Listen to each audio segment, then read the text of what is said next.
꼭 알아야 할 어제의 뉴스.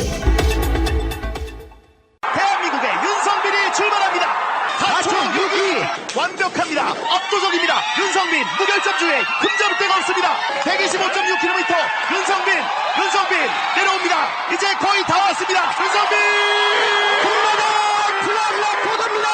트랙 레코드 50초 02 대한민국은 썰매 황제를 보유한 나라가 됐습니다. 썰매 종목 최초일 뿐만 아니라 설상 종목 최초의 메달입니다. 대한민국의 윤성빈 금메달을 목에 걸겠습니다. 대한민국의 동계 스포츠 그리고 한국 스포츠의 모든 역사가 지금부터 새로 시작되겠습니다. 윤성빈은 자신의 주먹과 태극기를 새겨놓은 썰매의 날을 정성스럽게 정비하며 차분하게 대관식을 준비했습니다.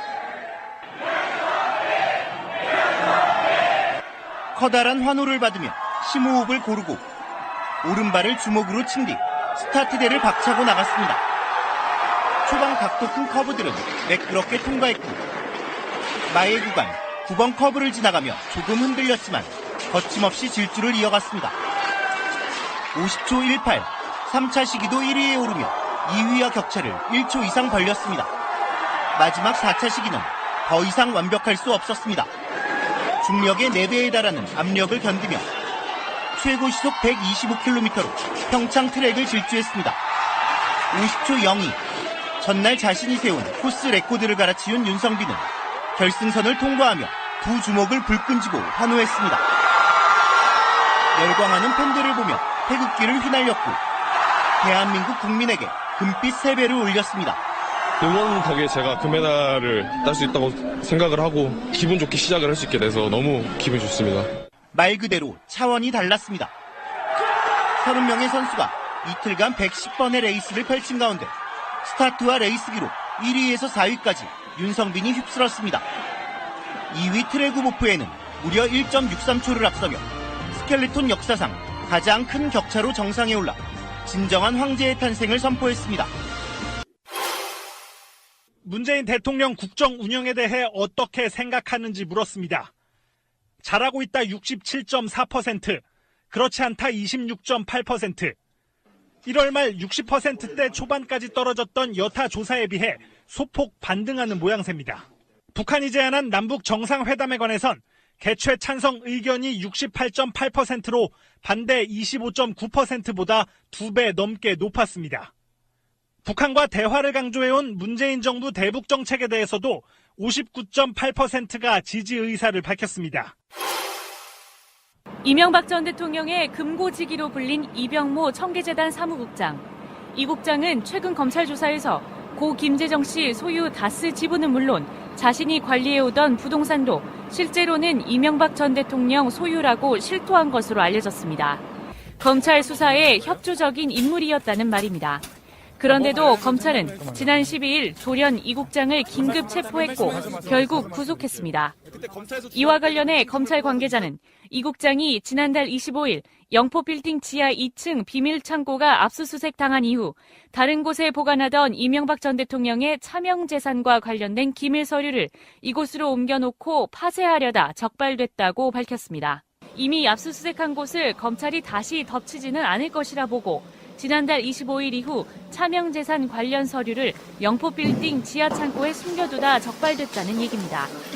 검찰은 이 같은 은폐 행위를 이 국장 혼자 결정하지는 않을 것으로 보고 기밀 서류 은폐와 파쇄를 지시한 인물을 추궁하고 있습니다.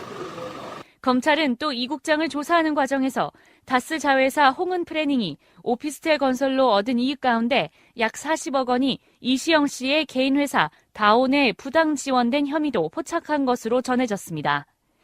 검찰이 김백준 전 총무기획관처럼 공개적인 집사 역할을 수행한 인물뿐만 아니라 비공개적인 재산 관리를 맡았던 이들까지 구속하는 초강수를 두면서 이 전 대통령의 혐의 사실 입증은 사실상 마무리된 상태로 이제는 소환 조사라는 마지막 관문만 남았다는 관측이 힘을 얻고 있습니다.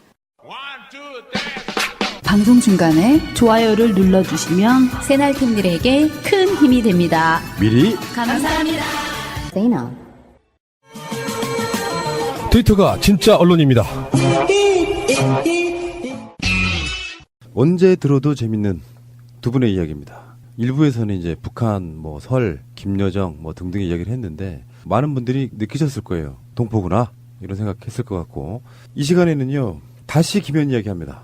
우리 방송의 캐치플레이즈는 김현희는 진짜로 가짜다. 야, 그냥 가짜도 아니고 진짜로 가짜다. 뭐 이런 생각이 드는데 전 방송 혹시 그 김성전님 나오는 방송 들어보셨어요? 비행기 조종사 출신 말씀하신 거.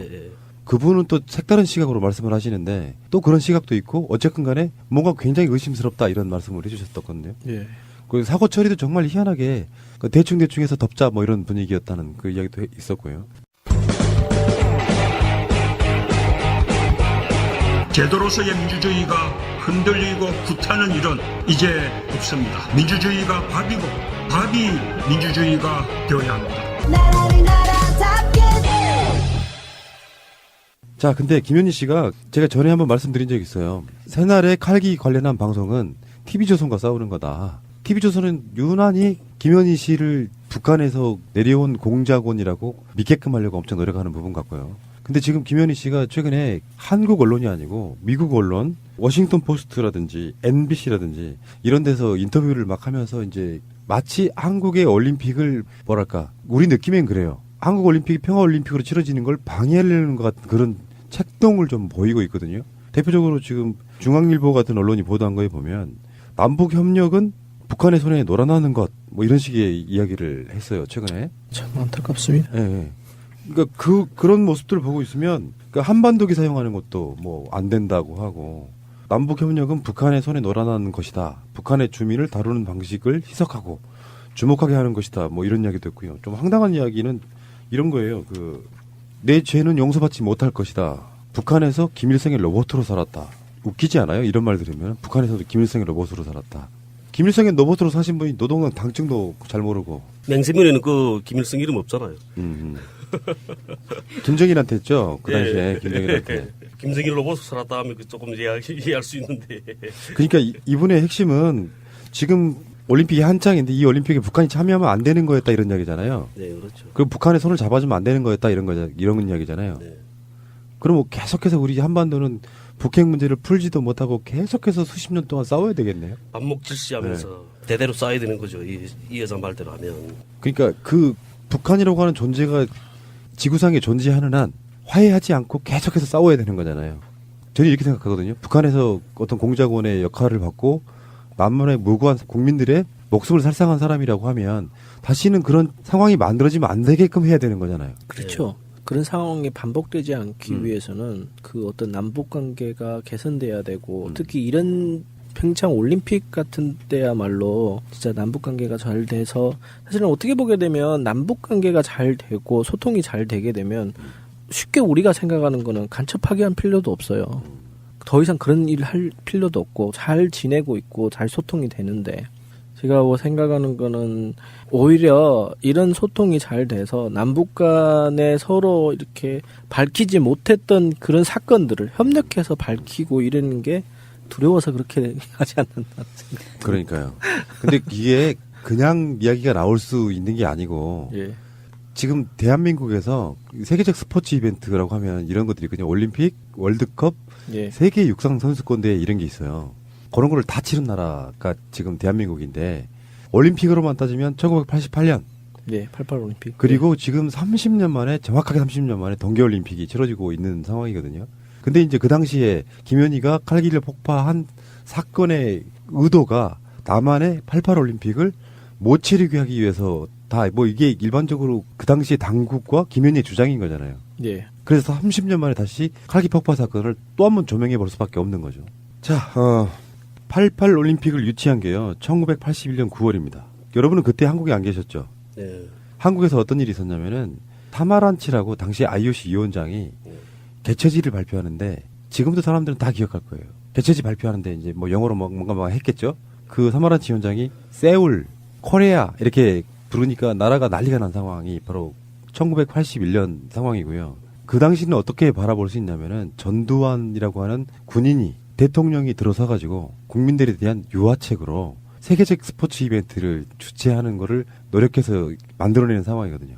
그리고 1985년에 2월 달에 사마란치 올림픽 위원장이 제안을 합니다. 올림픽 공동 개최 등을 논의하기 위한 남북체육회담을 개최하자. 그러니까 IOC라고 하는 그 국제올림픽위원회라고 하는 그것이 올림픽을 주최하는 의미가 인류의 평화예요. 소련과 미국으로 나눠졌던 그 2차 대전 이후의 국제 정세 속에 세계적으로는 최소한 스포츠 하는 사람들끼리 모여가지고 싸우지 말고 선의의 경쟁을 하면서 평화 체제를 만들자는 게 IOC 올림픽의 목적이거든요. 네. 그러니까 남북한이 극렬히 대립하고 있는 상황에서 IOC가 먼저 제안하는 거죠. 남한, 북한이 올림픽을 공동으로 주최하자.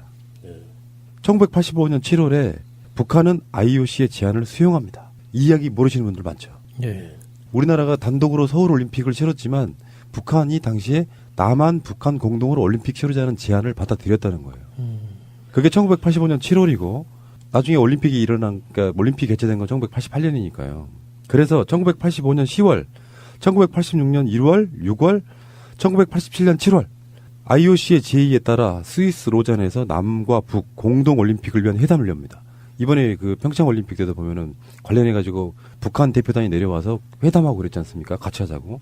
일본의 보도를 보면 북한은 1987년에 올림픽 공동 개최를 전제로 경기장과 선수촌 등을 건립하고 있었대요. 박사님은 이런 얘기 처음 들어보죠? 네. 87년이면 제가 중학교 4학년 때거든요. 그때 그 평양시 지금의 통일거리, 강북거리, 앙골체육촌 그때 당시 다 건설했거든요. 올림픽 공동 개최를 위해서. 그래서 IOC가 그래 그러면 북한도 몇 종목 치러라. 이거 따낸 것은 남한이니까 네 종목의 경기를 북한에서 치르게 하는 중재안을 제시했고요. 북한은 이걸 수용했고 동시에 남북한 인구 비례에 의해서 올림픽 전 경기 종목의 3분의 1, 즉 8개 종목의 배정을 요구했었다까지가 칼기 폭파 사건이 일어나기 전의 상황이에요. 근데 그거는 이제 지금처럼 SNS 시대도 아니고 인터넷도 없던 시절이니까 국민들은 몰랐던 거죠. 그런데 갑자기 칼기 폭파 사건이 일어나기 바로 전해, 그러니까 그해 7월 달까지 일어난 일이에요. 여기까지 준비를 하고 있었는데 갑자기 1987년 11월 29일 날 칼 858기 사건이 발생하는 거예요. 그러니까 공동 주체가 와르르 무너진 상태가 된 거죠. 그래서 1988년 올림픽이 있던 바로 그해 11월 12일 날 북한이 올림픽과 관련된 성명서를 발표합니다. 남조선이 단독으로 강행하려는 올림픽 경기에는 참가하지 않을 것이며 따라서 현 조건에서 제24차 올림픽 경기대회 참가 신청을 낼 가능성이 없게 되었다. 앞으로 북남 연석회의가 열려 올림픽 공동주최 문제에 대한 합의가 이루어진다면 그때 다시 북측의 입장을 검토할 수 있다. 그러니까 여기는 이 자료에는 안 나와 있지만 그 사이에 칼기 폭파 사건이 나고 나서 제 기억에도 뭐가 있냐면 어마어마하게 큰 운동장 있잖아요. 네. 옛날에는 여의도 광장이라는 것도 있었고요. 그럼 거기에 방공 단체들이 주최하는 북한 규탄 대회 같은 게 무지하게 열려요. 그 상황에서 어떻게 IOC가 뭐건 올림픽을 북한과 공동으로 주최할 이야기를 꺼낼 수 있겠습니까? 국민 여론은 급속하게 악화돼서 TV 같은 데서 매일 김현희 관련한 뉴스 내보내고 그러는 상황에서는 결국 실질적으로는 북한이 이제 남한이 따온 올림픽을 공동 주최할 명분이 완전 사라져버린 거예요. 칼기 858기 폭파 사건으로. 그 불행이 30년 만에 재현될 뻔했으나 이건 공동 주체는 아니고 북한이 참여하게 되는 그 상황에서 그걸 못하게 하려는 세력들이 인공기 불태우고 제1야당 이런 데서 자기네 정권에서 유치한 경기잖아요. 그렇죠. 그래서 평창 관련한 법에도 북한의 참여를 유도해야 된다는 이런 것도 있고 실제로 그 사람들이 북한 참여에 대해서 그 당시 정권 때는 적극적으로 와야 된다고 말했던 바로 대표적인 나경원 같은 사람들이 있는데 정권이 바뀌고 그걸 갑자기 돌변한 거죠. 막상 이제 개최하려고 보니까 돌변하는 상황이 온 거예요. 1988년 1월 15일입니다. 그 올림픽 있던 해. 올림픽 신청 마감일을 이틀 앞둔 1월 15일에 한국은 대한항공기 사건에 대한 공식 수사 결과를 발표합니다. 그러니까 올림픽 신청 마감일 날 북한이 마치 올림픽에 참석 못하려는 듯이 수사 결과를 발표하게 되는 거예요. 그것도 한 달 반 만에. 네. 그 내용이 뭐였습니까? 대한항공기 사건이 북측에 의한 테러라고 발표했고요. 북측이 서울올림픽을 방해하기 위해 테러를 감행했다는 상황에서 올림픽 공동 개최가 논의되는 것은 거의 불가능했습니다. 그러니까 지금 사실은 이게 굉장히 중요한 부분이에요. 공동 개최를 하려는 북한이 무슨 이유로 올림픽을 방해하기 위해서 비행기를 폭파시켜요. 상식적으로. 우리가 항상 하는 말 북한이 칼기 폭파에서 얻는 실익이 없어요. 네, 0이고 네. 사실은 뭐 이 사건만 뿐만 아니라 항상 이런 조작 사건이 벌어질 때마다 어떤 이슈가 꼭 있잖아요. 이게 이익을 본 사람이 누군가를 분명히 따져봐야 돼요. 그렇게 되면 이 폭발 사건이 일어나서 실질적으로 이익을 본 거 누구냐. 그리고 북한은 그 다음에 세계 청년 학생회를 개최를 해요. 그럼 북한에 주는 영향은 뭔가? 사실은 이걸 따져보게 되면 그럴 필요가 전혀 없다고 봅니다. 그러니까 무고한 군인들도 아니고. 그렇죠. 일반 보통 국민들을 죽여서 얻는 실익이 없어요. 그 시점도 참 너무 그 올림픽 기간이 아직 많이 남아 있는데. 그래서 1988년 2월 6일 정확하게 30년 정도 전 정도 되네요. 2월 6일이면 북한은 올림픽 공동 개최에 대한 정치적 결단이 필요하다며 사실상 공동 개최를 거부하게 된다. 대한항공기 사건은 올림픽 공동 개최가 논의되는 과정에서 발생했다. 그러니까 실질적으로 공동 개최를 방해한 결과적으로 그렇게 된 거 아닙니까? 북한이 88 올림픽을 방해한 게 아니라 8858기 사건이 공동 올림픽을 방해한 사건이 되는 거죠. 완전히 다른 부분이에요. 그렇죠. 근데 그 상황이 김현희 같은 자들에 의해서 또 재현되려고 하는 그런 분위기인 거죠. 사실 알고 보면은. 계속해서 밖에 외국의 그 언론들과 인터뷰를 하면서 그러니까 공동까지는 아니고 북한이 참여하면 안 된다. 북한에 의해서 놀아나면 안 된다. 그래서 자유한국당 같은 사람들이 만들어낸 명칭이 평양올림픽이잖아요. 차라리 공동 개최하면 좋겠네. 참. 예, 그렇고요. 현실이 그렇고요. 잠시 후에 다시 오겠습니다. 무지개 공작이라는 게 있었는데 대한항공기 폭파 사건의 북해 음모를 폭로하는 공작 이런 거예요. 누가 그걸 일으켰든 간에 이것을 대선에서 이기는 방법으로 써먹자고 하는 그 공작이 드러난 부분이 사실 있었거든요. 88 서울 올림픽 방해를 위해 북한이 자행한 사건으로 북해가 또 다른 만행을 준비하고 있을 가능성을 폭로하는 그게 이제 무지개 공작이라는 건데 결과적으로 전두환의 후계자인 노태우가 대통령이 됨으로써 무지개 공작은 성공한 거죠, 사실은. 성공한 거죠. 예. 그런 게 있다는 거 일단 간단하게 말씀드리고요. 자, 지금부터 이제 김현희는 진짜로 가짜다 계속하겠습니다. 2017년 11월 20일자 월간 조선에 김현희가 인터뷰한 기사의 진위 여부를 한번 보겠습니다. 박찬님. 그때 제 편지가 언론에 공개되고 노무현 시기에 국정원에서 내부조사팀을 만들었습니다. 당장 언론에 나오고 하니까 그래가지고 조사한다 하고 2009년 3월 말에 저희를 직접 검사랑 조사팀이 찾아와서 이렇게 인정을 했습니다. 우리가 노무현 정권 때 국정원, 경찰, MBC, KBS, SBS, 정의구현사재단, 대책위, 시민단체 등 여럿이 다 연합해가지고 가짜 만들기 공작을 했다라고 인정을 했습니다. 정말 어처구니 없어. 이게 왜 본인이 진짜면 이런 거짓말을 하죠? 상식적으로 봐도 이런 게 말이 돼요? 국정원까지 포함됐다는데 노무현 정권 때 그 국정원 포함해가지고 경찰, MBC, KBS, SBS 다 이런 사람들이 모여서 김현희를 가짜로 만들자고 서로 뭐 어떤 음모를 만들어가지고 김현희를 가짜로 만들고 있다 이런 거잖아요. 이건 엄청난 피해의식이건데 제가 보기엔 이게 사실이라면 정신병이에요. 이건 불가능해요. 한국 사회에서는. 불가능하죠. 네. 그 유성님만 해도 홍광철님만 해도 국정원 같은 데서 가짜로 간첩 만들려고 해도 금방 드러나잖아요. 그게 한국 사회라고. 근데 이게 국정원이 시민단체 노무현 정권 때도요. 국정원이 시민단체 이런 데랑 연대할 수 있는 그런 대상이 아니에요. 그렇죠. 조직 특성상 그렇게 못하죠.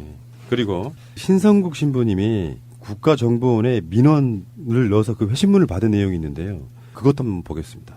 칼 858기 가족회 등이 요청한 사실 확인 결과를 알려드립니다라고 해서 회신이 뭐라고 왔습니다.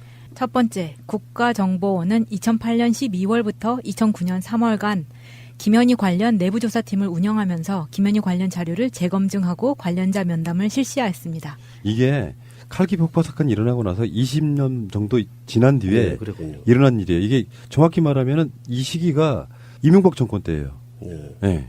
두 번째, 조사팀은 김현희 조작 진술 강요에 국정원이 개입한 정황은 발견하지 못하였다는 결론을 내렸으며 이 같은 조사 결과를 2009년 3월 26일 김현희에게 통보하였습니다.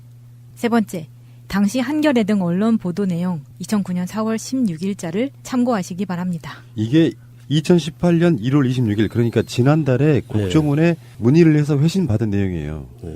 김현희 조작 진술 강요에 국정원이 개입한 정황은 발견하지 못했다는 결론을 내렸으며 이 같은 조사 결과를 2009년 3월 26일 날 김현희에게 통보했다. 뭐 이런 이야기고요. 이거 너무 A4 반장도 안 되는 난림 아니에요? 너무 성의가 없어 이 사람들이. 지금 현재 국정원이 답을 해준 거예요. 김현희에게 조작 진술 강요에 국정원이 개입한 정황은 발견하지 못했다 이렇게 이야기하는 거고요. 자, 본격적으로 한번 들어가 봅시다. 김현희의 학력 비교 조사라는 게 있습니다. 전에 방송에서 말씀드렸지만 이렇게 탈북하시는 분들이 많을 거라는 상상도 못한 채 30년 전에 일어난 일이라 허점들이 좀 계속해서 발견되고 있는 겁니다. 이것 좀 설명해 주세요, 강철님. 북한의 김정일도 18살에 대학에 입학했거든요. 김일성 종합대학에 1960년 9월에 입학했어요. 그런데 이 김현희 씨는 유치원에 입학한 게 62년생인데 67년도 4월에 입학했대요. 유치원에. 글쎄, 외국에 나갔다 들어와서 할 수는 있는데 이렇게. 기본은 인민학교 과정이거든요. 근데 당시는 9년제 기술의무교육을 실시할 때였어요. 북한의 학제가. 김현희 이때 당시는. 9년제? 예, 9년제. 그리고 인민학교에 8살에 대해 인민학교에 입학했어요. 그 당시에는. 지금은 7살에 입학하거든요, 학교에. 7살에 입학하는데 7살에 입학하게 된 거는 1973년도에 11년제 의무교육을 실시하면서부터 7살 입학으로 된 것 같아요. 제 기억에 의하면. 그런데 지금 김현희 씨는 인민학교에 6살에 입학해요. 6살에. 천재네요. 예. 천재거나 아니면은 이거는 시스템상으로 될 수가 없는 거죠. 예, 그렇죠. 근데 천하의 김정일도 말씀드렸다시피 18살에 대학에 갔어요. 예? 그러면 김정일도 8살에 인민학교를 간 거예요. 그렇게 되거든요. 그리고 6살에 입학해서 10살에 나와요. 7, 8, 9, 10살에 인민학교를 나오고. 인민학교를 졸업해요. 10살에. 이게 우리나라로 따지면 초등학교인 거죠. 네, 그렇죠. 초등학교죠. 초등학교입니다. 예. 4년제니까. 그리고 중학교, 그 당시에 기술의무교육이라는 그 9년제라는 게 중학교 5학년까지 있었어요. 이게 당시. 우리나라 따지면 중고등학교 합쳐진 거. 네, 그렇죠. 옛날에 우리도 그런 적 있었어요. 초등학교, 중학교가 합쳐져. 네, 고등학교는 합쳐진 게 아니고 아하. 예, 초등학교하고 중학교가 합쳐진 것 같아요. 그러면 다시 설명해 주세요. 지금 현재 나오시기 전까지 북한의 교육 체계는 한국은 지금 뭐 유치원, 초등학교, 중학교, 고등학교, 대학교 이런 식이거든요. 네. 북한은 어때요? 그 내가 나오기 전까지는 2013년 이전까지는 유치원 1년, 인민학교 4년, 중학교 6년 이렇게 해서 11년제였거든요. 중고등학교. 중학교 6년이 중고등학교 합친 거예요. 예? 그렇게 돼 있었어요. 그런데 지금은 또 학제가 바뀌었는데 당시 김현희 때 당시에는 그런 학제가 아니었거든요. 인민학교 4년, 중학교 5년 그렇게 하고 고급 중학교, 기술학교 이런 게 2년 다녀야 됐어요. 그런데 이 김현희 씨 이 학력에는 중학교까지 말고 그 이상은 없는 거예요. 그러니까 이 김현희가 15살에 대학 간구로 되거든요, 이제. 그런데 그 학력 자체에도 1년이 공백이 생겨요. 1년이 빠지거든요. 김일성 종합대학에 78년도 9월에 입학해요. 예? 중학교를 72년 9월에 입학해서 77년 8월에 졸업했거든요. 그러면 77년 8월부터 78년 9월까지 1년이 공백이 생겨요. 아하. 치밀하지 못했군요. 예, 그러니까 계산 잘 못한 것 같아요, 아마. 그러니까 이게 의혹이 있다는 것이죠. 네. 실제로 북한에 살다 나온 사람이라고 하면 이런 식의 오류가 생길 수는 없는데 어쩌다가 보면 실수로 그럴 수도 있다고 치지만 굉장히 많은 오류가 발견되니까 그냥 의심 한번 품어보는 거예요. 네. 일단은. 자, 김현희 진술서를 한번 봅시다. 유치원에 관한 거짓말이 있더라고요. 1967년에 귀국하여 평양시 하신동에서 동유치원 2년 동안 이라고 쓰여 있는데 이게 무슨 문제인 거죠? 원래 1년짜리 아니에요? 유치원은 1년입니다. 그러니까 낮은 반, 높은 반으로 나눠지는데 이제 6개월은 낮은 반이고 6개월은 높은 반이라서 1년이거든요. 아, 근데 여기에서도 2년이라고 얘기를 했고 진술을 했고. 예, 예. 그다음에 하신 인민학교 4년. 네, 인민학교는 4년이 맞습니다. 네, 그리고 예. 중신중학교 5년. 예, 그때 당시에 5년이 맞습니다. 를 졸업하고 김일성 종합대학에 예과 1년을 수료한 다음 그러니까 16살에 들어가서 예과 1년을 했다는 이야기죠. 예, 예, 예. 그리고 평양 외국어대학 1학과 2년 재학 중에 조선 노동당에 소환되었습니다. 이 학력은 아까 내가 말씀드렸다시피 전혀 이게 북한의 실상하고 현실하고도 맞지 않고 거짓이란데요, 이거는. 천하의 김정일도 18살에 입학했다는데요, 대학에. 그리고 나서 금성정치군사대학에서 1년간 정치사상교육과 네. 체력단련, 정보학 기초교육을 받았다고 했어요. 근데 여기서 금성정치군사대학이 뭐예요? 북한에 금성정치대학이라는 거 있어요. 지금도 존재하고 있거든요. 제가 자료에서 찾아봤어요. 그래서 금성정치대학이 금성정치군사대학의 전신인 거예요. 네? 그러니까 금성정치대학이 있다가 금성정치대학이 금성정치군사학교로 됐다가 지금은 김정일 정치군사대학으로 됐다. 이렇게 돼 있거든요. 그런데 이게 거짓말인 거죠. 금성정치대학은 여기는 군사자를 더 붙인 거예요. 예? 금성정치군사대학이라고 군사자를 더 붙였죠.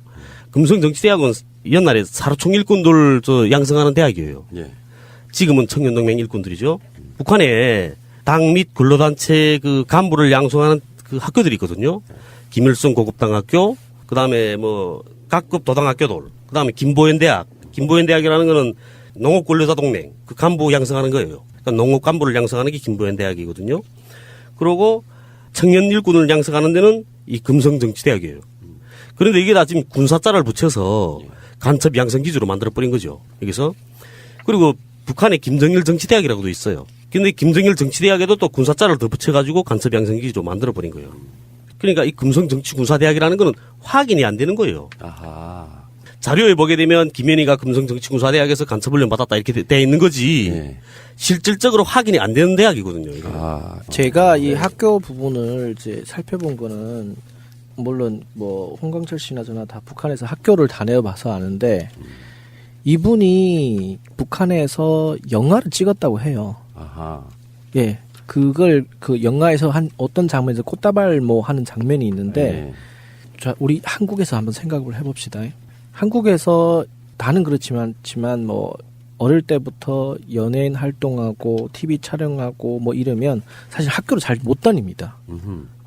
북한도 역시 교통 같은 것들이 잘 안 돼 있으니까 이분이 뭐 자기 드라마 뭐 영화 촬영할 때 뭐 배가 고팠고 뭐 여러 가지 그 본인 겪었던 얘기를 한 적이 있거든요.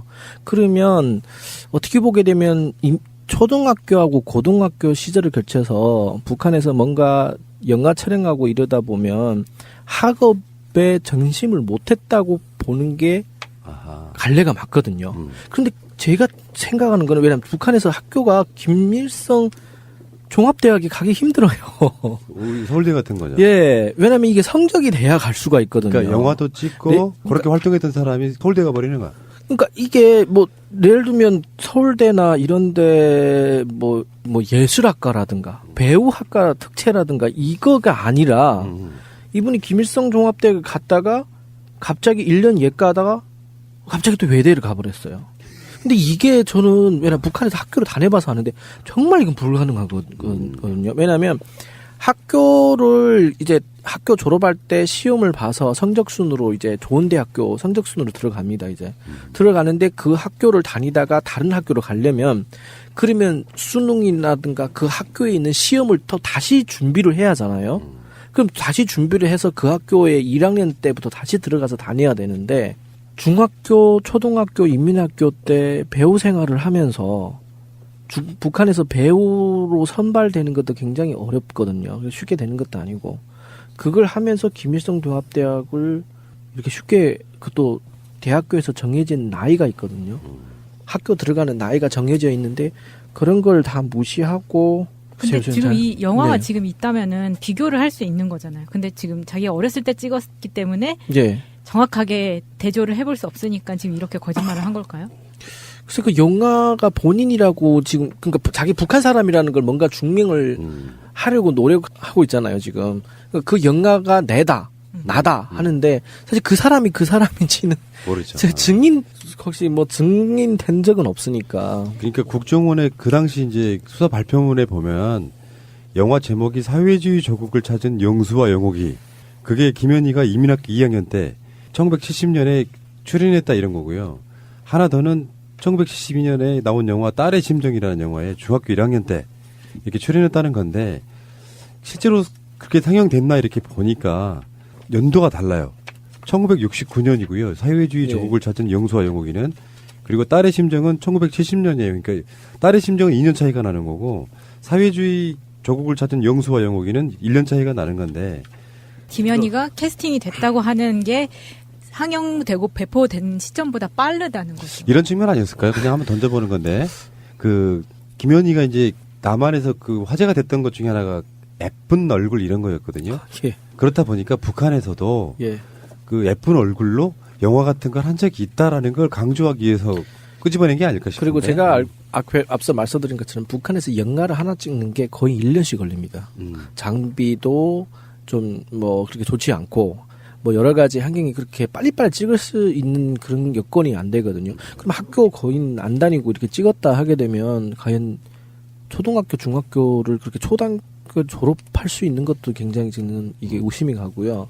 특히 대학교는 이게 김일성 종합대학 같은 거는 한나의 시에서 한 명밖에 안 나오는 정도의 갈 수 있는 학생들인데, 그럼 그 성적 관리는 그동안에 어떻게 해서 어떻게 갔는지 이런 부분이 해명이 하나도 안 돼 있어서. 사실은 이건 굳이 밝히지 않아도 될 만한 내용을 좀 뻥튀기려다 보니까 약간 무리해서 밝히다 보니까 꼬리가 밟힌 이런 케이스가 아닐까 싶어요.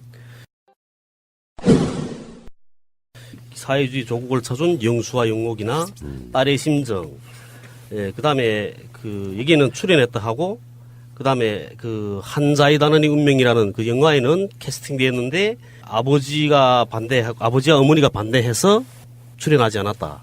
뭐 감독이 집에 찾아와서 이 영화는 친애하는 지도자 동지 뭐의 지도 속에 만들어지는 영화이기 때문에 하면서 위협을 했지만 그 어머니가 반대해서 참가하지 않았다. 그래서 영화 촬영소와의 인연은 끝났다 하고 이렇게 썼거든요.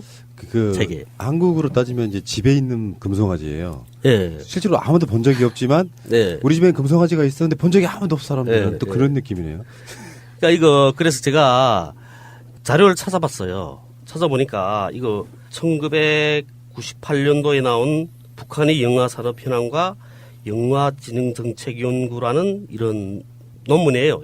이게 거기에 다행스레 그래도 김정일이 그 영화지도 일지가 있더라고요. 여기 1947년 3월부터 98년도까지 있는 거예요. 찾아보니까 거기에 조선예술영화 딸의 심정은 김연희에 참가했다고 하는 딸의 심정은 김연희가 출연했다고 하는 시기보다 이전에 촬영됐어요.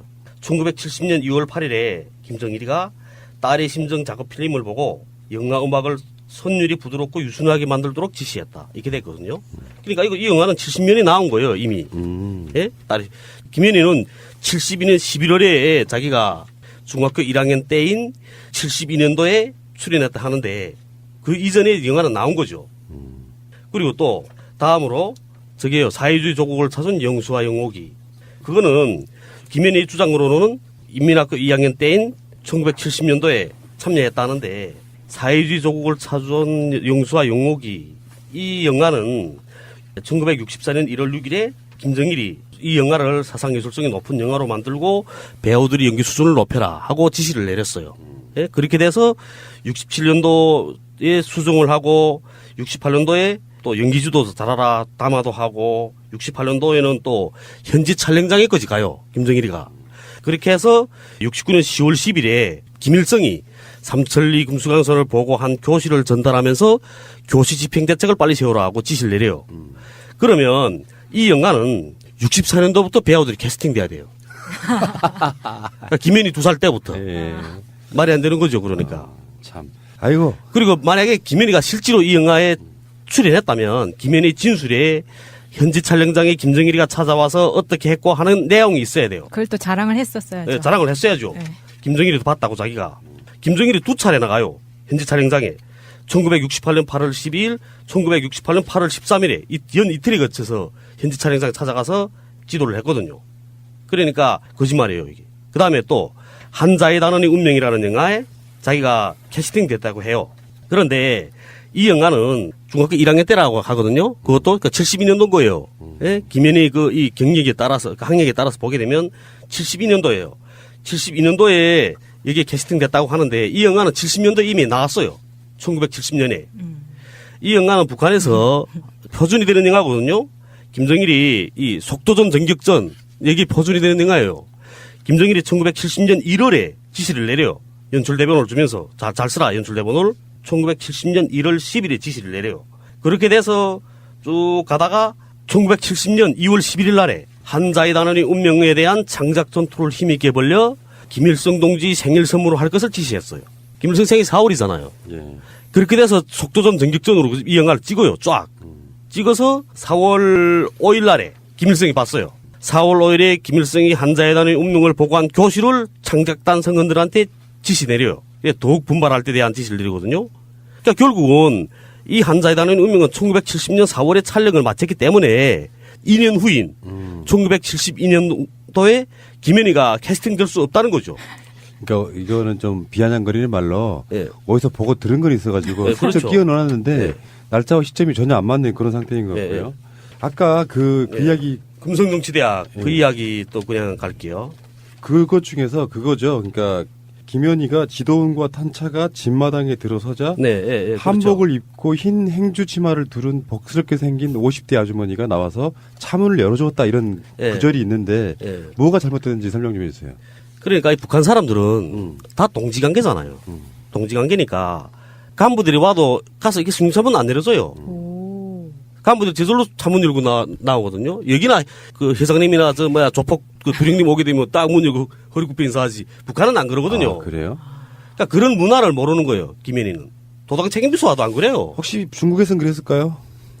그래서 김정은이쯤 오면 그거는 북한들이 문 열고 다 이렇게 하죠. 그렇지만 일반적인 이런 간부들이 와서는 안 그래요. 북한 사람들은. 그러면 여기에서 말하는 이 식모로 등장하는 아줌마와 김현희가 동지 관계라고 볼 수 있기 때문에 서로 그러면은 간부도 동지관계죠. 그럼 북한에서의 관계는 인간관계는 당리 정치적 신임을 어느 만큼 받고 있는가에 따라서 자기 직위가 달라지는 거지 동지관계는 변함이 없어요. 다 동지 동무 이렇게 부르잖아. 내보다 나이 많으면 동지예요. 내하고 동창이면 동창이나 나이 아래면 동무 이렇게 되는 거예요. 쿨한데요. 그런 거예요. 그러니까 그런 관계를 몰라요.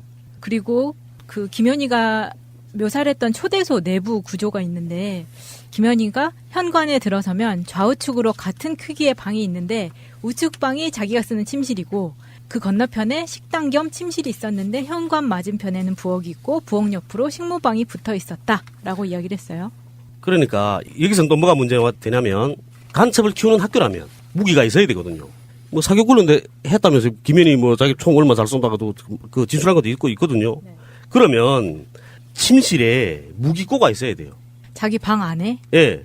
총 같은 걸 걸어두는 그런 쇠살창으로 그러니까 철근으로 만든 철암으로 만든 남이 이렇게 함부로 열 수 없는 그런 무기고가 있어야 되는 거죠. 무기를 함부로 보관 안 하거든요. 북한은. 무기 총탄에 대한 관리 엄격하게 해요. 이 한국도 같을 거예요 아마. 그렇죠. 그 우리 군대만 가도 내무반에 총기를 이렇게 따로 거치하게끔 돼 있는 부분이 있고요. 네. 중대 사무실만 가도 총기 보관할 때는 함부로 못 열게 네, 그렇게 자물쇠가 하죠. 꽂혀져 있죠. 네. 김숙희는 김현희와 같이 간첩 훈련 받은 여자예요. 예. 김현희 진술이고 가면. 근데 이 김숙희라는 여자가 순천에서 중학교까지 졸업하고 평양 경공업대학 일용학과에 입학했으나 1학년 때 소환됐다 했어요. 북한에도 순천이라는 지명이 있는 거예요. 네, 순천시가 있죠. 있습니다. 평성시 옆에. 그런데 이 경공업대학에는 일용학과라는 게 없어요. 내가 그러니까 이게 경공업대학 일용학과라 해서 잘 이렇게 납득이 안 가서 그래서 내가 알아봤거든요. 일용학과가 무슨 과일까요? 있다고 하면 대충 뭘 배우는 거예요? 전혀 감이 안 오네. 뭐 일용직 노동자 그런 건 아닐 거 아니에요. 그런 건 아니고 일용수매라고 하면 그런 데서는 뭐 공병도 수매받고 이런 데거든요. 일용이라는 게 우리 일상생활에 쓰는 물품들 있잖아요. 예? 그런 걸 만드는 학과예요? 그런 거 만들든지 그런 걸 관리하든지 이런 걸 배워주는 학과일 거란 말이에요. 일용학과라는 게 이름이. 그러니까 경공업대학에 그런 게 되게 이해가 안 됐어요. 내가. 그래서 알아보니까 찾아보니까 없어요. 경공업대학에 일용학과라는 게. 그러면 이 김숙희라는 인물 자체도 가공의 인물일 가공이 가능성이 예 그렇죠. 예. 그리고 또 뭐냐면 이 금성정치군사대학 입학해서 입학식을 하는데 김일성 장군의 노래와 친애하는 지도자 동지 노래가 녹음기에 올려나왔다. 그래서 우리는 차렷자세로 일어서 있었다. 이렇게 썼거든요. 이거 한국에서 보통 이러거든요. 예, 근데 북한은 안 그래요. 북한은 육성으로 따라 부르거든요. 그게 나오면 자기 목소리를 내서 따라서 불러야 된다. 불러야 돼요. 반사적으로 하게 되는구나. 예, 그게 그 북한 드문이 가다가 이렇게 북한 뉴스들 나오잖아요. 그럴 때 행사할 때 보면 간부들도 서서 끄뻑끄뻑하죠. 입을 열었다 닫았다 하잖아요. 육성으로 따라 부르는 거예요. 그러니까 이 가만히 서 있는 게 말이 안 되는 거죠. 그렇군요. 그러면 일과표를 한번 보겠습니다. 보통 이제 저도 군대에 있을 때 경험인데 6시에 일어나거든요. 네. 아침 새벽 6시? 네. 이게 북한군에서는 이 시간에 일어나지 않는다면서요? 네, 그렇죠. 우선 기상 시간이 북한군은 규정돼 있어요. 5시 40분. 아, 그래요? 여름에 5시 40분, 겨울에 6시 40분 이렇게. 우리나라는 6시거든요. 예. 아, 여기가 그래요? 여기가 6시에서. 북한군은 규정돼 있어요. 5시 40분 전군이 통일돼 있거든요. 남한군은 뭐 군사 보안은 아니고 6시에 일어나고요. 예. 자는 시간은 10시. 밤. 아니에요. 북한군은 밤에 자는 것도 9시 40분, 10시 40분 이러거든요. 여름에 9시 40분. 그 썸머타임 이런 게 있는 거죠? 네. 그렇구나. 딱 정해져 있어요, 그거는. 그런데 지금 기상 시간부터 틀리잖아요. 그러네. 뭐야, 이거 어쩌라고. 그리고 기상하면 꼭 아침 운동이에요. 대학생들도 같아. 일반 대학생들도. 기숙사에서 사는 사람은 기상하게 되면 아침 운동 하거든요. 근데 이거는 간첩 키우는 학교잖아요. 그런데 아침 운동 시간도 없어. 그러네. 지금 일어나서 기상하고 청소하고 세면하고 아침 식사하고 아침 독보하고 오전 강의하고 점심 먹어요. 운동 시간이 없네. 네, 없어요.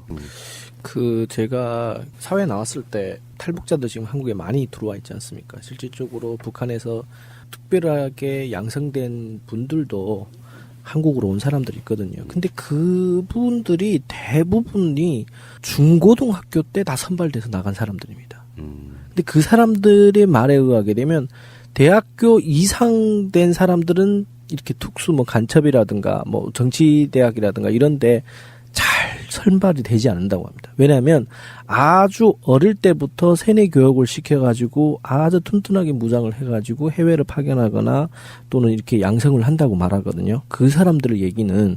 근데 제가 북한에서 살 때도 초등학교에서 그 김일성 정치 훈련소라든가 이런 데 꼽혀가는 친구들은 간간히 본 적은 있는데 대학교 들어서 꼽혀간다는 거는 사실은 북한에서는 시집오가라든가 이렇게 예술단이라든가 이런 데는 가끔 여자들이 뽑아가는 건 많이 듣고 본 적은 있습니다.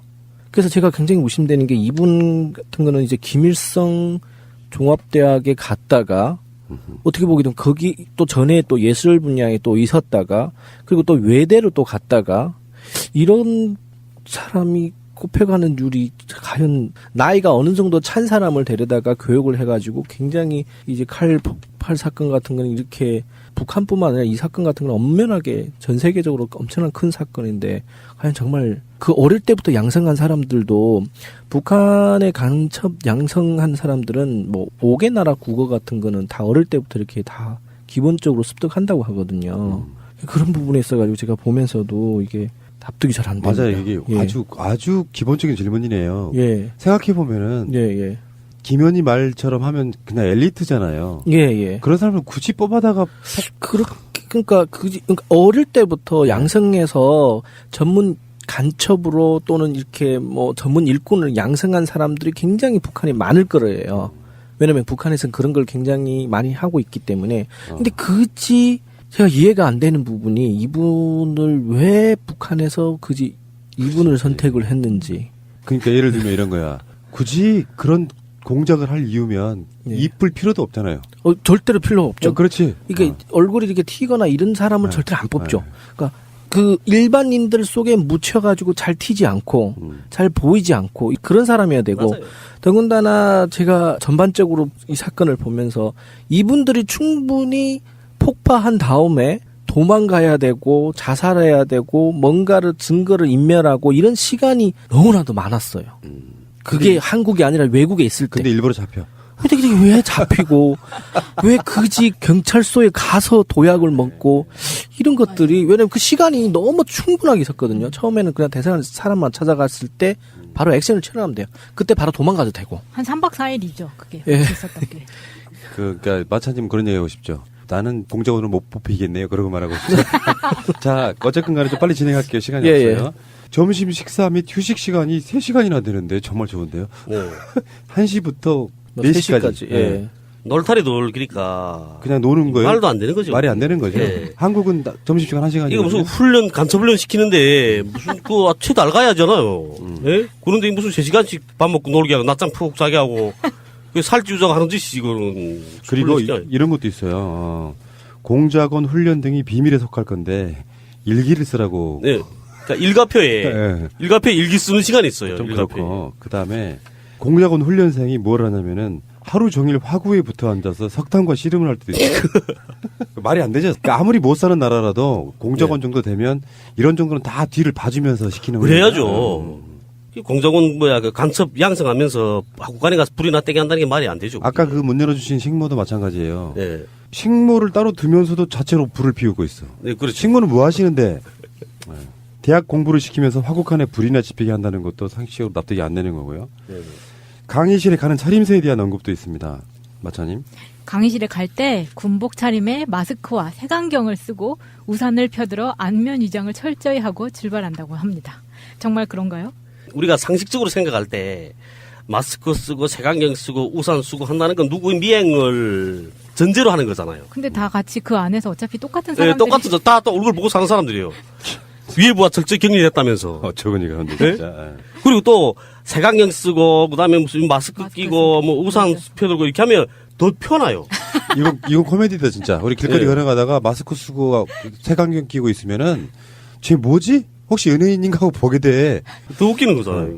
자, 그다음에 이게 이제 당시 안기부에 관련해 가지고 어떤 기록 목록인가 봐요. 거기에 보면은 뭐 수사 보고 기록들 목록에 서류 목록에 폭파용 트랜지스타 라디오 관계 뭐 등등 쭉 있어요. 진술서도 있고 있는데 재밌는 게 저는 금방 발견했거든요. 수사 보고라고 하는 난에 노동당증이라는 게 있어요. 예. 근데 노동당증이 없어서 그렸었잖아요. 네, 그랬어요. 그러면 이 기록이 노동당증이 없으면 안 되죠. 아, 진짜. 근데 이게 굉장히 중요하다고 생각할 수밖에 없는 게 제가 그 국정원에서 조사받을 때도 당증에 대해서 굉장히 저한테 강조를 했어요. 난 입당한 적이 없는데 당증을 물어보는데 그거 어떻게 알아요? 당증이 이렇게 생겼잖아. 이렇게 당증이 아니냐? 당증 번호 당증 적으라고? 구려보라고. 근데 노동당 아니었는데도. 아니, 그 당증, 청린동맹증은 내가 그릴 수가 있어요. 받아본 적이니까. 모르거든요. 계속 얘기를 해요. 이렇게 생기지 않았나. 이렇게 샘플 같은 것도 보기도 하고. 당증. 왜냐면, 상식적으로 우리가 가상으로 김연희가 간첩이다 하게 되면, 누구 봐도 당원은 돼야 되거든요. 그리고 당증은 항상 몸에 간직하고 다니는 거잖아요. 근데 이게 당증이 없이 그림도 지난주에 우리 봤을 때 잘 맞지도 않고. 모든 거 다 제쳐놓고라도 간첩이자면 당원은 돼야 돼요. 그러니까 반드시 예. 필수로 있어야 되는 증거니까 그래 놓지 않았나 하는 생각. 네, 그런 것 같아요. 그러니까 짜맞추기다 뭐 이렇게 네. 보는 거고 그 다음에 또 압수 목록을 보니까요. 뭐 헤어 젤, 화장품 백, 비누 뭐 이런 게 쭉 있는데 네.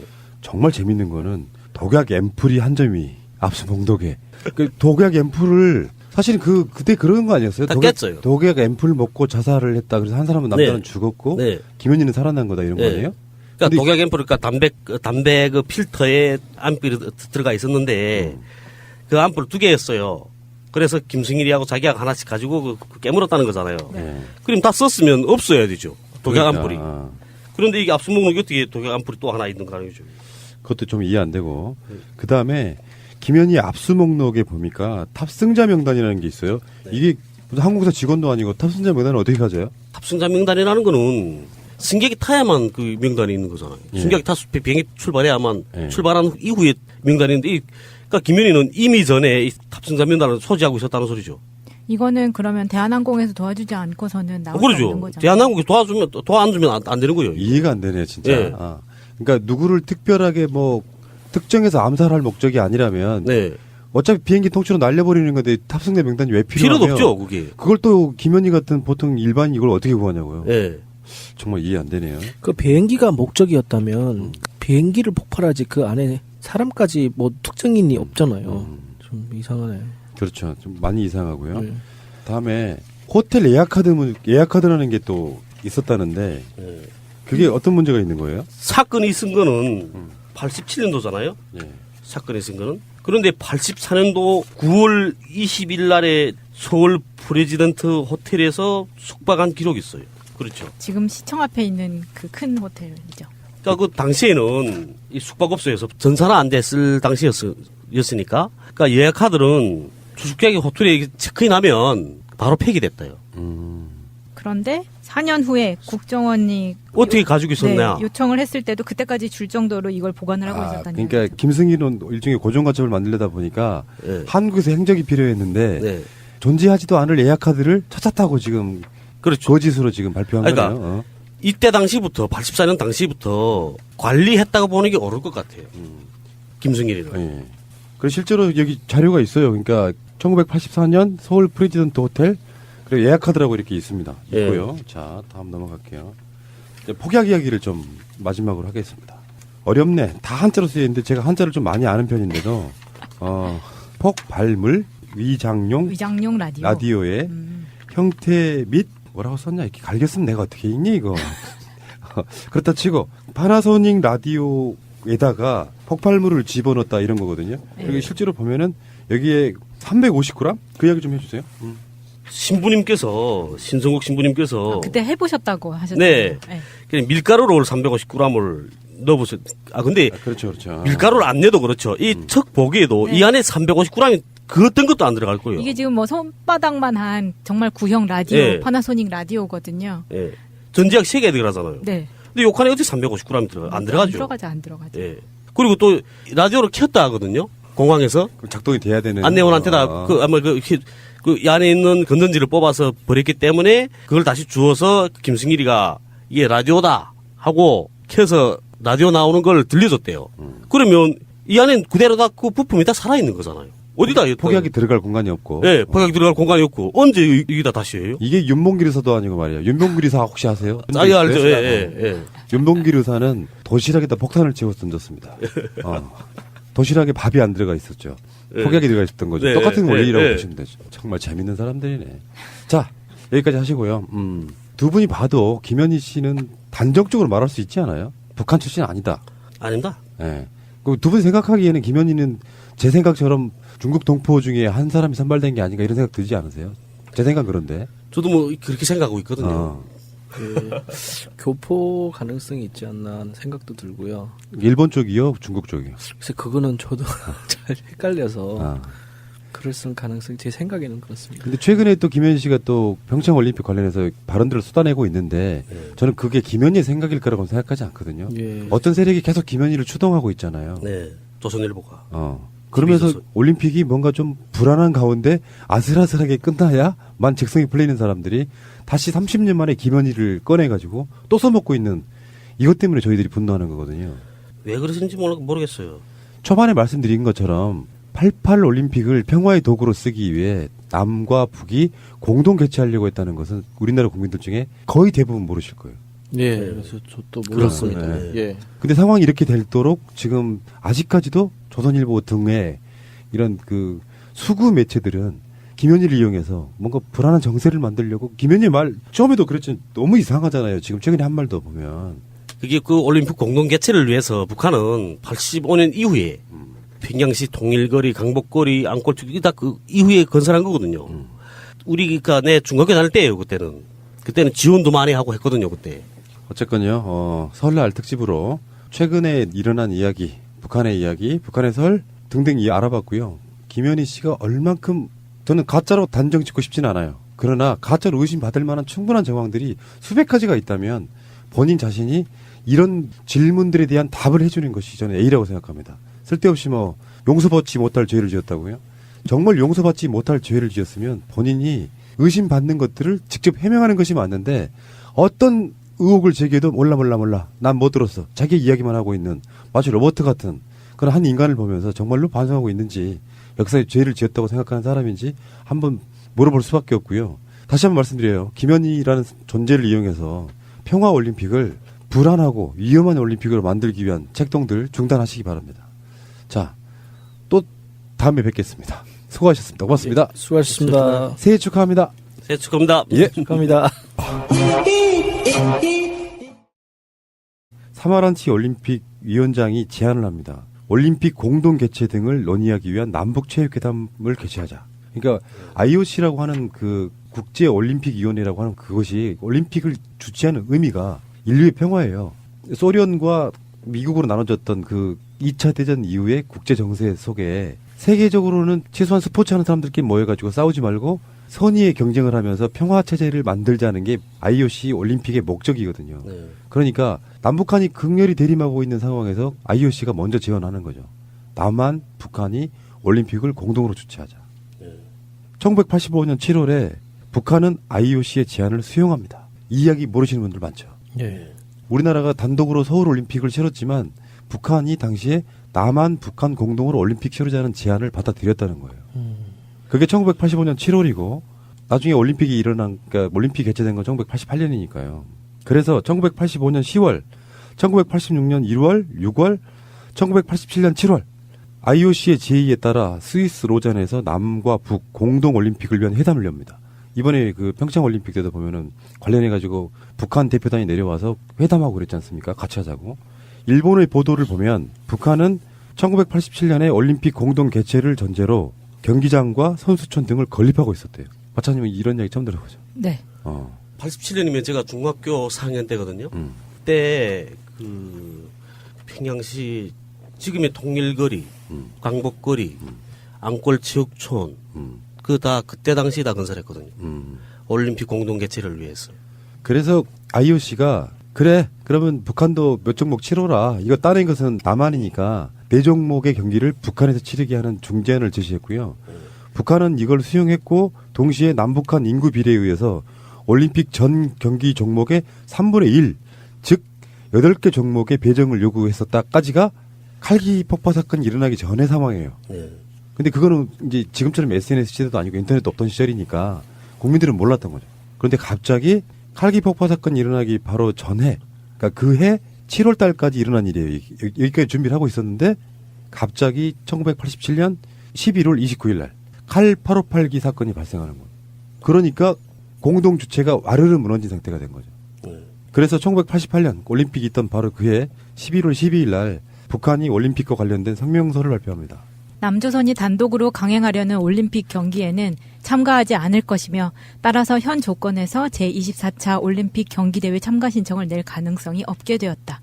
앞으로 북남 연석회의가 열려 올림픽 공동주최 문제에 대한 합의가 이루어진다면 그때 다시 북측의 입장을 검토할 수 있다. 그러니까 여기는 이 자료에는 안 나와 있지만 그 사이에 칼기 폭파 사건이 나고 나서 제 기억에도 뭐가 있냐면 어마어마하게 큰 운동장 있잖아요. 옛날에 여의도 광장이라는 것도 있었고요. 그럼 거기에 반공 단체들이 주최하는 북한 규탄 대회 같은 게 무지하게 열려요. 그 상황에서 어떻게 IOC건 뭐건 올림픽을 북한과 공동으로 주최할 이야기를 꺼낼 수 있겠습니까? 국민 여론은 급속하게 악화돼. 꼭 알아야 할 어제의 뉴스. 대한민국의 윤성빈이 출발합니다. 4초 62 완벽합니다. 압도적입니다. 윤성빈 무결점 주행 흠잡을 데가 없습니다. 125.6km 윤성빈 내려옵니다. 이제 거의 다 왔습니다. 윤성빈 금메달 트랙레코드입니다. 트랙레코드 50초 02 대한민국은 썰매 황제를 보유한 나라가 됐습니다. 썰매 종목 최초일 뿐만 아니라 설상 종목 최초의 메달입니다. 대한민국의 윤성빈 금메달을 목에 걸겠습니다. 대한민국의 동계 스포츠 그리고 한국 스포츠의 모든 역사가 지금부터 새로 시작되겠습니다. 윤성빈은 자신의 주먹과 태극기를 새겨놓은 썰매의 날을 정성스럽게 정비하며 차분하게 대관식을 준비했습니다. 커다란 환호를 받으며 심호흡을 고르고 오른발을 주먹으로 친 뒤 스타트대를 박차고 나갔습니다.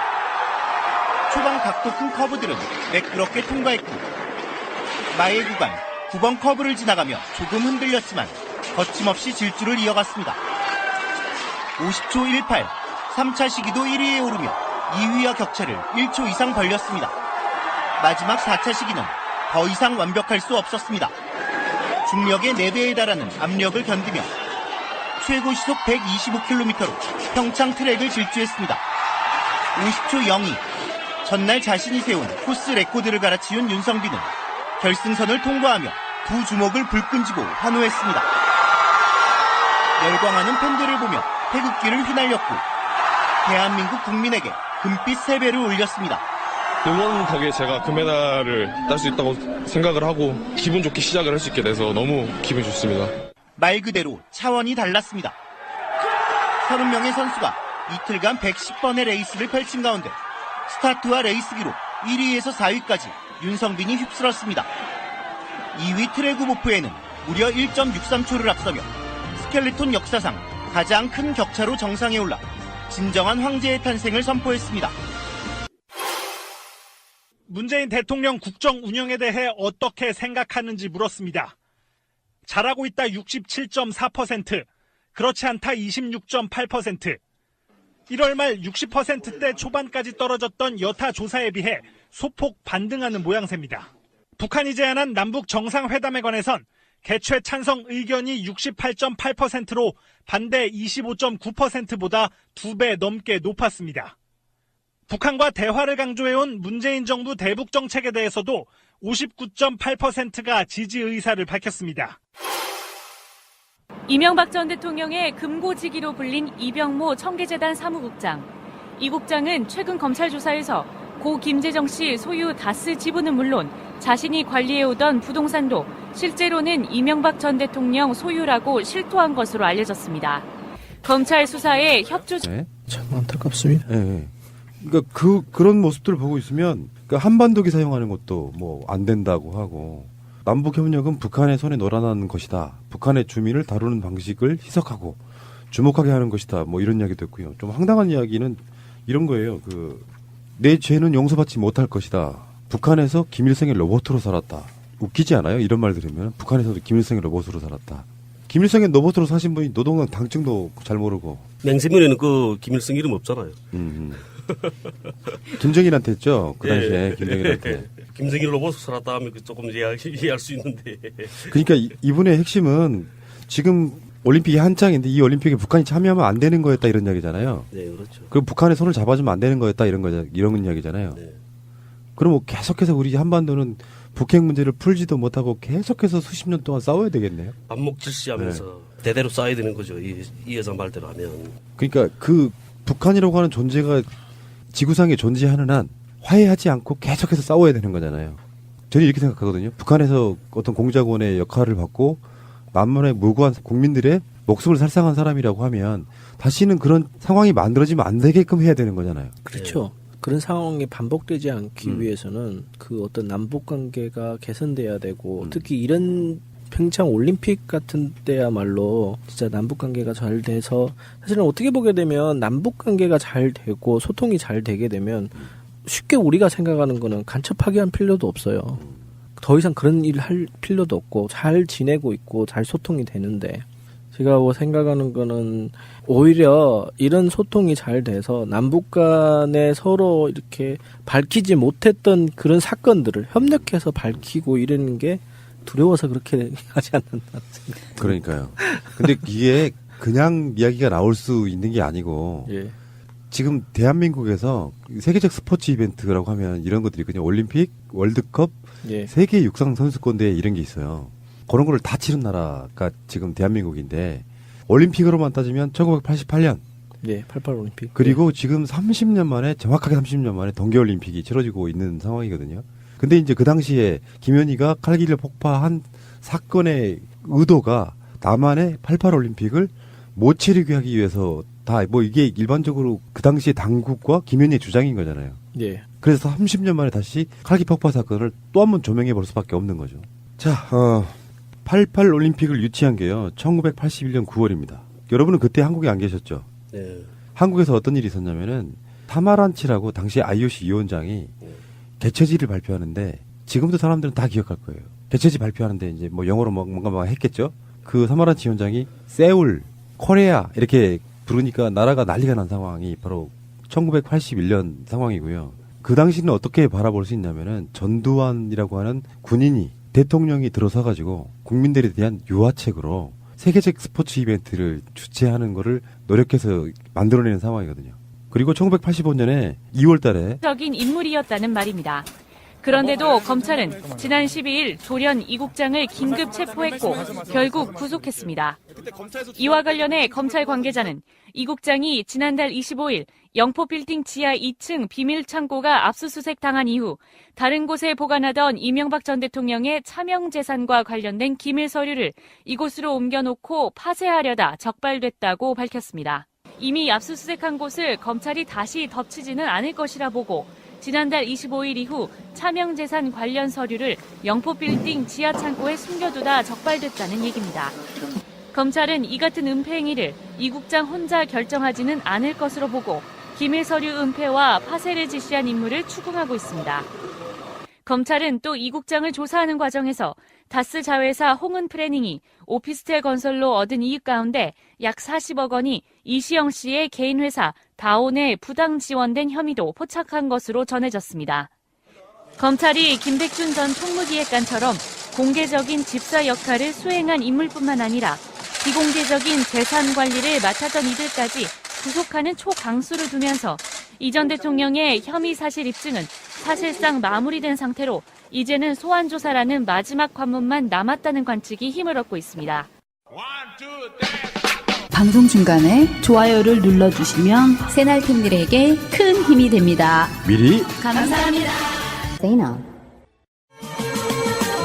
트위터가 진짜 언론입니다. 언제 들어도 재밌는 두 분의 이야기입니다. 일부에서는 이제 북한, 설, 김여정 등등의 이야기를 했는데 많은 분들이 느끼셨을 거예요. 동포구나 이런 생각했을 것 같고 이 시간에는요 다시 김현 이야기합니다. 우리 방송의 캐치플레이즈는 김현희는 진짜로 가짜다.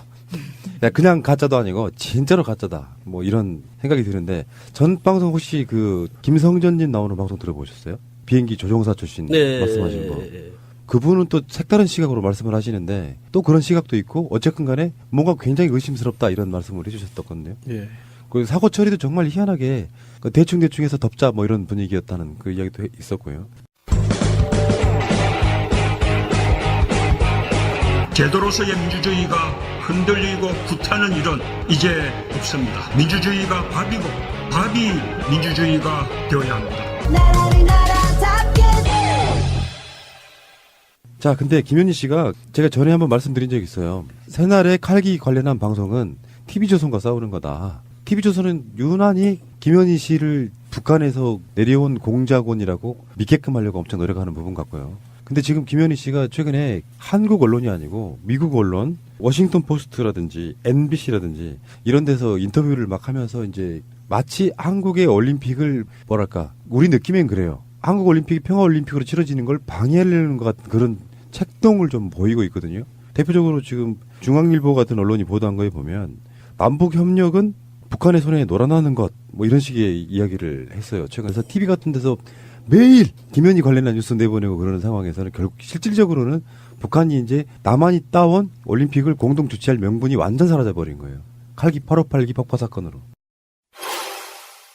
그 불행이 30년 만에 재현될 뻔했으나 이건 공동 주체는 아니고 북한이 참여하게 되는 그 상황에서 그걸 못하게 하려는 세력들이 인공기 불태우고 제1야당 이런 데서 자기네 정권에서 유치한 경기잖아요. 그렇죠. 그래서 평창 관련한 법에도 북한의 참여를 유도해야 된다는 이런 것도 있고 실제로 그 사람들이 북한 참여에 대해서 그 당시 정권 때는 적극적으로 와야 된다고 말했던 바로 대표적인 나경원 같은 사람들이 있는데 정권이 바뀌고 그걸 갑자기 돌변한 거죠. 막상 이제 개최하려고 보니까 돌변하는 상황이 온 거예요. 1988년 1월 15일입니다. 그 올림픽 있던 해 올림픽 신청 마감일을 이틀 앞둔 1월 15일에 한국은 대한항공기 사건에 대한 공식 수사 결과를 발표합니다. 그러니까 올림픽 신청 마감일 날 북한이 마치 올림픽에 참석 하려는 듯이 수사 결과를 발표하게 되는 거예요. 그것도 한 달 반 만에. 네. 그 내용이 뭐였습니까? 대한항공기 사건이 북측에 의한 테러라고 발표했고요.